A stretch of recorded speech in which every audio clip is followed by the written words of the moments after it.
ഇതൊരു ലൈറ്റ് ഒരു baby pink കളറിൻ്റെ റോസ. ഇതിൻ്റെ പേര് പെർഫ്യൂം എർത്ത് ഏഞ്ചൽ എന്നാണ്. നല്ല മണം അതിന്. കണ്ടോ,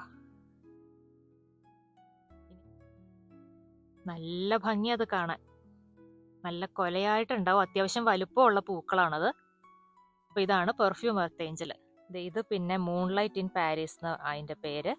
ഇതിന് എനിക്ക് വീഡിയോയിൽ കാണുമ്പോൾ എനിക്കറിയില്ല, പക്ഷെ ഇതിനൊരു ലൈറ്റ് ഒരു പീച്ച് കളറാണ്. ഇതിപ്പോൾ അത് വിടർന്ന് വരണേ ഉള്ളൂ. ഒരുപാട് ഈ ചെടിയിൽ ഉണ്ടായിട്ടുണ്ടായിരുന്നു.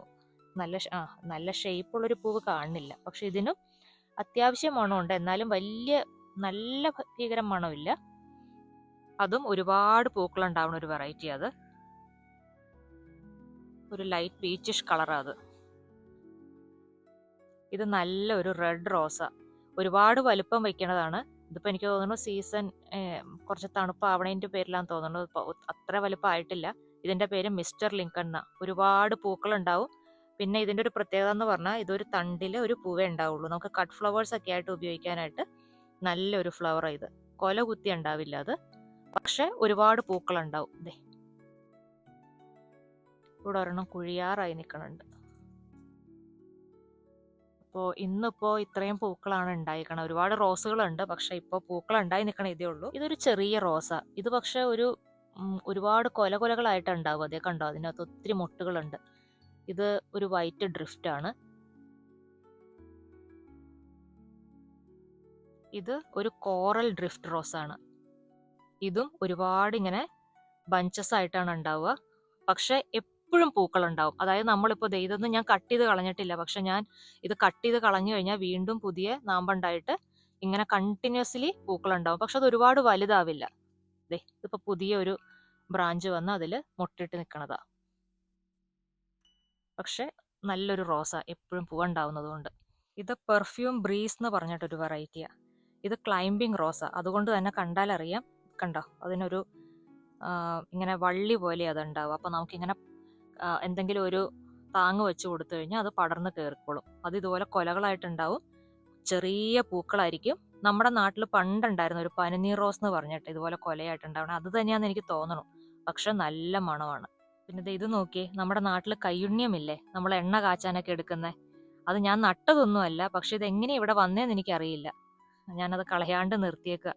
അപ്പോൾ അതിൻ്റെ വിത്ത് ഉണ്ടായിട്ടുണ്ട്. കമ്മല് പോലെ ഇരിക്കണോ. പിന്നെ ഇത് എൻ്റെ ഒരു പർപ്പിൾ കളറിൻ്റെ ഒരു ഡാലിയയാണ്. ഇത് ഡിന്നർ പ്ലേറ്റ് ഡാലിയ എന്ന് പറയും. അതായത് അതിന് നല്ല വലിപ്പം വയ്ക്കും. അപ്പോൾ അത്ര ആയിട്ടില്ല, എന്നാലും ഉണ്ട്. എൻ്റെ ഒരു കൈയിൻ്റെ അത്രയും വലിപ്പമുണ്ട്. കയ്യിലേക്കാളും വലുതാണ്.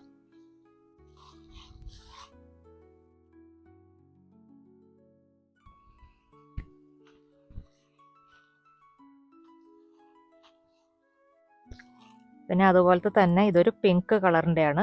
അത് പക്ഷെ കൊഴിഞ്ഞു പോറായി, അതുകൊണ്ട് കുറച്ചേ ഉള്ളൂ.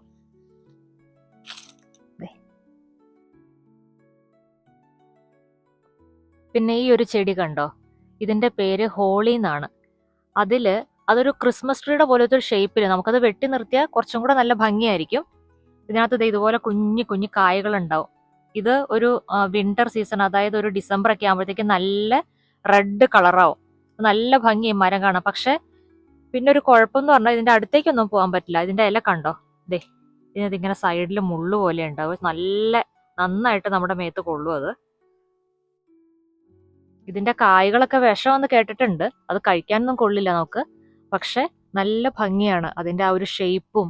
നമുക്ക് ക്രിസ്മസിന് ലൈറ്റൊക്കെ ഇടാൻ നല്ല ഭംഗിയുള്ള ഒരു മരം അത്. ഇത് കത്തീഡ്രൽ ബെൽസ് എന്ന് പറയുന്ന ഒരു വെറൈറ്റിയാണ്.